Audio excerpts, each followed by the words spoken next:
Do you get sick of students working on paper and not getting any boosts from blocks of cheese? Do you want to make kids miserable by giving them help because of a typo?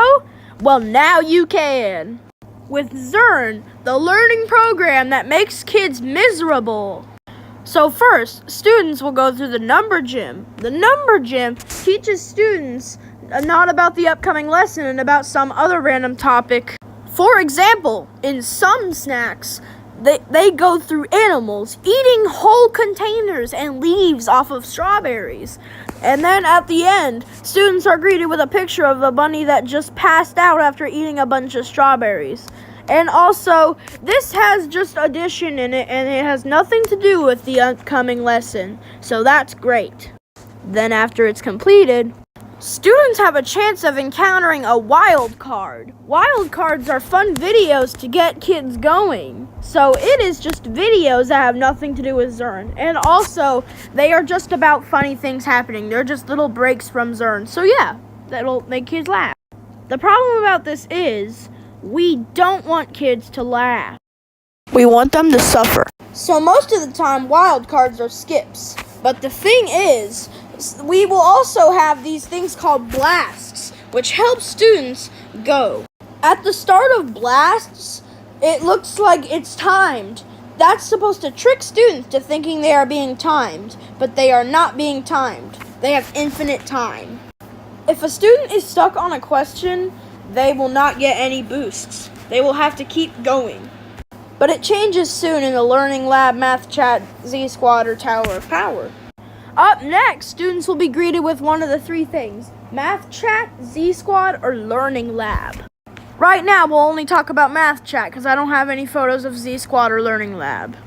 When a student opens up the Math Chat, they will be greeted with a video. And this big long video has questions in between the video. This third thing in every set lesson is actually related to the lesson now. Everything else is not related to the lesson. But like I was saying, Math Chat is a big long video, and students pause in between the video to do questions and lessons about the video. And in between the video, students will also be greeted with solving stuff in their notes, which my class actually makes me just skip the notes because we don't have any notes. That's what students usually do, and it's gotta stop. And last but not least on the lesson, students will be greeted with the Tower of Power, and it is an independent practice where they have to work on their own. The first thing that a student sees when opening up the Tower of Power is a circle text box with a picture of a brain leaning on the tower, and the caption saying, "The more you use your brain, the stronger it grows." This is to teach students that the more they use their brain, the stronger it grows. Students will go through the math problems, and after finishing a math problem completely, they will be greeted with another caption circle that says "Keep climbing" and shows a happy little brain. But if a student is stuck, the program will give them a boost to guide them through the problem and help them. But also, the way we make students suffer in this is that even if they make a typo, they will also be greeted with a boost as well. That is the way that we make kids suffer. And also, if a student has to get a boost 2 times in a row and they meet another boost again, they will not be greeted with an automatic boost. They will be greeted with another circle that tells them that they are working too hard and might be stuck. Students have 2 choices on this circle. They will either get a boost or they will watch the Math Chat all over again. Most students just pick the boost because they don't want to do the Math Chat all over again. They go through the cheese block.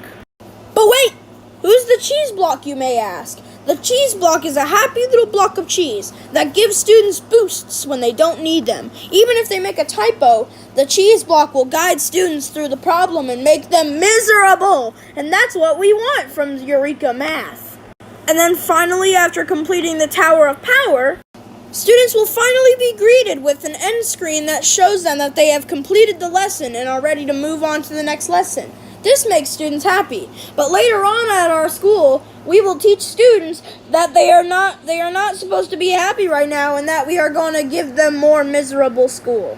So, there you have it, friends. That was a look at the math program Zearn, the math program that makes kids miserable. If you liked this video, share it with another friend. And also like the video and subscribe to my channel. This video was voiced by Caden Smith, the owner of the SharkieTheGreat YouTube channel. Bye everybody, and please subscribe.